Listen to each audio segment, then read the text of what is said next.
వికారాబాద్ జిల్లా కలెక్టర్ గడా ప్రత్యేక అధికారి తహసీల్దార్లపై జరిగిన దాడికి నిరసనగా మెదక్ జిల్లా కొల్చారం తహసీల్దార్ మహమ్మద్ గఫర్ మియా ఆధ్వర్యంలో సిబ్బంది మంగళవారం నల్ల బ్యాడ్జీలు పెట్టుకుని నిరసన తెలిపారు. ఈ సందర్భంగా తహసీల్దార్ మహమ్మద్ గఫర్ మియా మాట్లాడుతూ ఈ దాడిని తీవ్రంగా ఖండిస్తున్నట్లు తెలిపారు. అభివృద్ధిలో భాగంగా ఫార్మాసిటీ కోసం భూసేకరణకు వెళ్లిన జిల్లా కలెక్టర్ మరియు రెవెన్యూ అధికారులపై దాడులు చేయడం సరికాదన్నారు.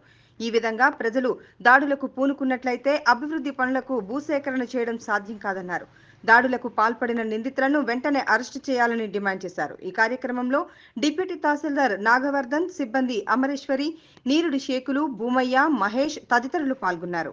మరియు అది కాడా ప్రత్యేకాధికారి అదేవిధంగా తహసీల్దార్లపై జరిగిన దాడిని తీవ్రంగా ఖండిస్తూ మరి నల్ల బ్యాడ్లతో నిరసన తెలుపుతున్నాము.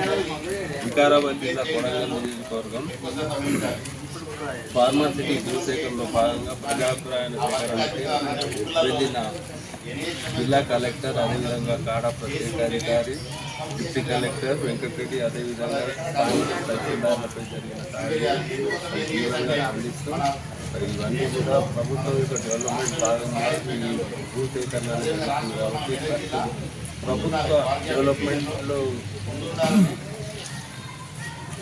అంటే భూసేకరణలో బాగా వెళ్ళిన అధికారులపై ఈ విధంగా దాడి చేయడం చాలా అమానుషం. ఈ దాడిని ప్రజలందరూ కూడా తీవ్రంగా నిరసించాలని సందర్భంగా కోరుతున్నాను.